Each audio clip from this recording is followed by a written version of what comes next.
Hello, Bl'Artagnan here with an awkward pair, the Maria intersecting Will's Shinryu fight. We have a man-to-void challenge team here, featuring Gladio, Machina, and Liud. Before we get too deep into it, be sure to hit the like button on that video and hit the subscribe button if you haven't already. I have not drinking enough water today, and so I'm kind of struggling, but we're going to get through this real quick before I go ahead and chug like a good gallon upon getting home. This fight is, it's a fight. They're bugs. It's pretty cool. Honestly, not the worst as far as intersecting wills goes. I've talked on this channel a lot about how, like, there's kind of a cadence to the difficulty of fights in that the chapter fights and summon fights tend to be the hard fights. The raids and, kind of heretics and kind of middle, those kinds of fights tend to be middle of the road, and then the intersecting wills and lost chapters are kind of guineas for the most part. And by and large, I think that's, this fight still kind of fits that mold, but they at least have enough pieces here that you need to bring a competent team to pull it off. And we got a competent team here. I'm not going to go into that burst phase. We're going to be using this to charge the gauge and to unlock his special HP+. Honestly, we probably could have opened the fight with this, but I am famously incredibly conservative with my skill usage and like just gameplay in general, so here we are. As if we're going to need all 16 of his special HP+ to finish the fight. But anyway, what do I mean by that, though, in terms of the fight being, like, okay or good or whatever? Why am I saying that? What I mean by that is that, the fight, it has enough hit points that you need, you need some semblance of, decent damage. I think it has, if I remember reading right, they can't both have 130 million hit points apiece, can they? That's a lot. That feels like too much. I don't know, maybe Compendium's wrong. Someone can confirm that for me, but they feel, they look tankier, at least on paper. I don't know if they actually are. They have this turn warp, which I'm a big fan of. I love turn warps in this game because it means a couple things. It means you have to respect the boss who's going to take turns, which is actually potentially abusable, if you want to do, like, I mean, I've done plenty of goofy, degenerate things with Yang involving, like, stacking a bunch of turns in burst phase, like, turn warps, and then they take a bunch of giant kicks to the face, and that's fun and good, and is interactive. That's why I like it. It's interactive. It's not like, it's not a boss where you just push them all the way back to the end of the, the edge of the turn order and nothing they do matters. It's just a punching bag. They respond to you and they require response in turn, and that's fine. And their actions actually, that AoE attack does a decent amount of damage, and the confuse is annoying as hell if it lands.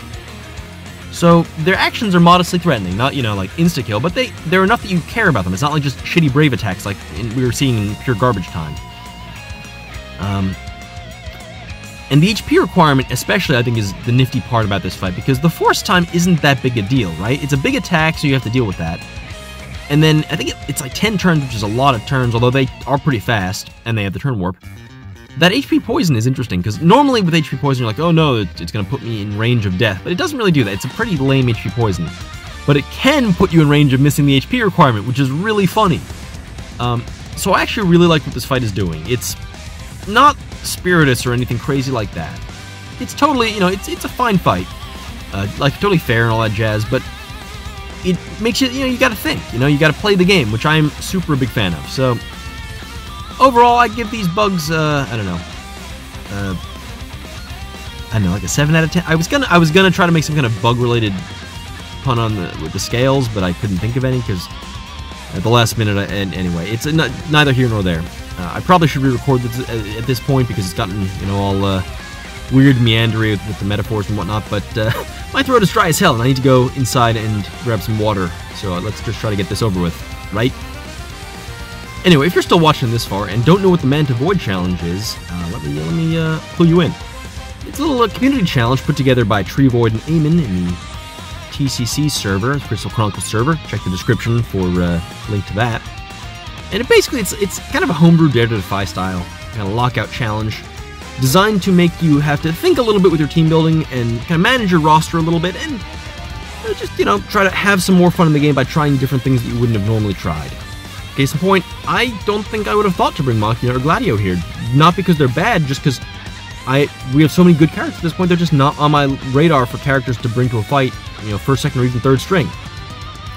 Wild to think that Machina and Gladio were not first string units for me. What the hell? I suppose, full disclosure, you know, one of my first string attempts here was a Vayne Young RNA run, which almost made it. 1%, but every time I tried to rerun it after that, it just couldn't go the distance. I don't know, RNG wasn't in my favor and stuff with the debuffs and what have you. But anywho, as you can imagine, Gladio is dope here because he ignores their debuffs and counters them when they turn warp. And Machina is great because he's Machina and he's great. And Lude is, he's a generic FR who, well, actually he's kind of generic, he's generic-esque, but not everyone has a stacked buff. But Machina and Gladio do, assuming you have Machina's burst. So that's what we're doing here. Unfortunately, I grossly miscalculated how much damage I'd be able to do to these guys. Mostly because the turn warps didn't... I thought the turn warps would work out a bit better for me. I was hoping to get 3 warps during the course of the force time. I did not. So that kind of sucks. We're actually just shy, as you can see, which really sucks. I bet if we had Yang here, this wouldn't be a problem. Silly. But, anyway, so yeah, but that's the purpose of the challenge, is to just kind of have folks stretch the team building muscles, try characters they wouldn't normally try, engage with the fight in ways they wouldn't normally engage. For instance, you know, I used Lenacall and kind of cheesed the debuffs in this fight. With that Vayne run, I certainly couldn't do that because they definitely hit me with that debuff and I got confused and it sucked. Yeah, but yeah, overall, yeah, fine fight. I like what they're doing here. Has enough mechanics to be interesting without being so many that feels overbearing. And I think for permanent content, I think they generally want the fights to be accessible so that like a player with a less developed roster can go and try to clear this fight, you know, in 2 weeks or something. Even when they don't have the specific tools that the fight was supposed to require. And yes, I'm sure you could say, oh, Blood, that's power crept content. It won't matter. Come on, bear with me here, guys. 2 weeks isn't going to make or break it in most cases. Jarlin notwithstanding. But anyway, as you can see, we did not kill them, and they're about to get their force time. We brought the Raijin Call here. Raijin Call, because I wasn't sure how much damage their force stack would deal, and I didn't want to find out that Gladio wasn't going to be able to save us. Good thing, too, because that was a lot of brave that guy accrued, so, handy thing. Obviously using Raijin instead of Arciela so that we don't slow them down with the max brave and speed debuff she puts on, and, let's actually, no, there's no... I could have used Arciela here, honestly. It would have been fun. Probably would have been better, actually, because Raijin did all ones because Elemental Lockout, and Arciela wouldn't have, and I didn't use either base call, so it didn't matter, so... Alright, yeah, alright. Well, now that I'm watching this back, I probably should have just used Arciela Call like a smart person. So, you're welcome if you're trying to replicate this team and are trying to find ways to do it better. Oh, God, I am so salty today. Sorry, just it's been a day. For those of you who aren't carefully monitoring my personal life in Discord, the wife, the baby, and the Bl'Art have all come down with a nasty stomach virus and have just been, like, shitting and vomiting themselves all day for the past 3 days.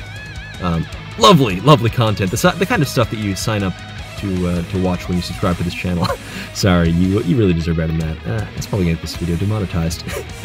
Shoutouts to the 1K Club, I guess. Man, I really should re-record this, but I'm not going to. So, here we are. Getting that burst. Let's go into that BT effect with Machina. On the last turn, so we don't have to restack it up. You'd love to see it. Bam! They're almost out of the Machina LD debuff, so we'll have to reapply that shit. Going back into the Lude force time to finish the fight. Master Chief style. Shoutouts to Halo, I guess. So dumb. This felt like this was a comfy run, as you can see. We're never in any danger, especially since I didn't even realize when you go into force time, it turns off the HP poison, so we really were in no danger. But because of that long stretch from the first force time to this one, because Gladio isn't FE30, it just felt like a clown fiesta of a run, even though it was literally just Gladio and Machina countering forever and just nothing, like no threat. Gladio basically hard counters the stage so long as you don't fall afoul of the HP requirement at the end. But it still felt kind of awkward and weird, which is part of why my commentary got a little bit goofy. Because I was like, this is really stupid and I don't really have much to say, so I'm just going to say dumb stuff. Trying to avoid swearing, once again, YouTube. But yeah, who did you run in this fight? Did you do the MtV challenge? I'd love to hear. I'd like to see more folks, you know, stretch their muscle, stretch their their DFO muscles, and try to enjoy the game as much as they can.